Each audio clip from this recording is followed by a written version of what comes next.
আমরাও ভালো আছি। হাই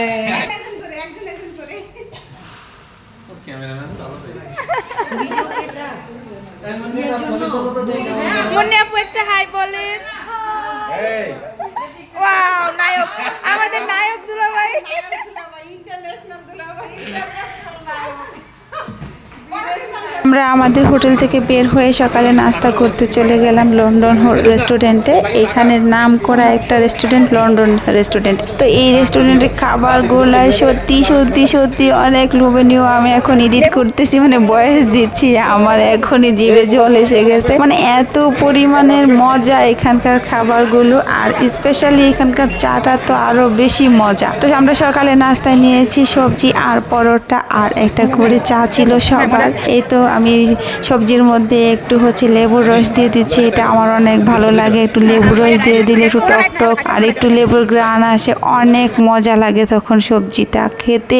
আসলেই আমার সত্যি এখন পানি চলে আসছে জিভার মধ্যে একদম এডিট করতে গিয়ে। দেখেন অনেক মজা ছিল খাবারটা। আপনারা হয়তো বলেন কি একটা পরোটা আর একটু সবজি নিয়ে এরকম ভয়েস দিচ্ছেন, এটা একটু মানে মনে হচ্ছে কি আহামরি খেয়ে ফেলছেন। আহামরি না হলেও আমার কাছে মনে হয়েছিল তখন আহামরি। যাই হোক, আমরা অনেক মজা করে সবাই মিলে একসাথে খাচ্ছিলাম, এটা অনেক ভালো লাগছে। আর দেখেন আমার খাওয়ার স্টাইল দেখলে হয়তো বুঝতে পারতেছেন যে আপনারা যে আমি সত্যি মজা করে খাচ্ছি। আমার কাছে সত্যি অনেক বেশি মজা লেগেছিল। পরোটাটা একটু মচমচে টাইপের ছিল, মুখে দিলে একটু মচমচ করতেছিল, আর এত সুন্দর ফ্লেভার আসতেছিল। ঘি দিয়ে বাজানা, বাট তারপরে অনেক সুন্দর একটা ফ্লেভার আসতেছিল পরোটাতে।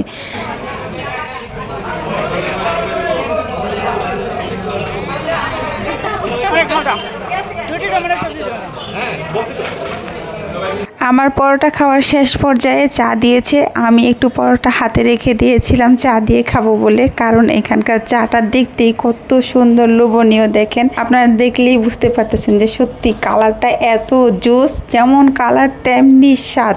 আর এদিকে পরোটা দিয়ে চা খেয়ে তারপর আমি গিয়ে খালি প্লেটটা সরাইতে গেছি। আর দেখেন এখানে কি এক দুর্ঘটনা হয়ে গেল। এটা আমি আসলে কিভাবে যে কি হলো আমি বুঝতে পারলাম না। আমার আংটিটা বেজে যাওয়াতে তারপর কাপটা উল্টায় একদম আমার অর্ধেক চা পড়ে গেছে। আর আমি তো খুবই আফসোস করতেছিলাম যে আমার কতগুলা চা পড়ে গেছে, এত মজার চাটা। তারপরে কি আর করা, আমি যে ফ্রিজ থেকে চাটা ঢেলে নিচ্ছি, কারণ এত মজার চা আমি মিস করতে চাচ্ছিলাম না। আর শুধু চা লাভাররাই জানে যে চা যে পড়ে গেল কিভাবে উঠায় খাইতে হয় ফ্রিজ থেকে, এটা আর কেউ জানবে না, কারণ শুধু চা লাভাররাই চায়ের সব মূল্য বা মর্ম সবই বুঝে।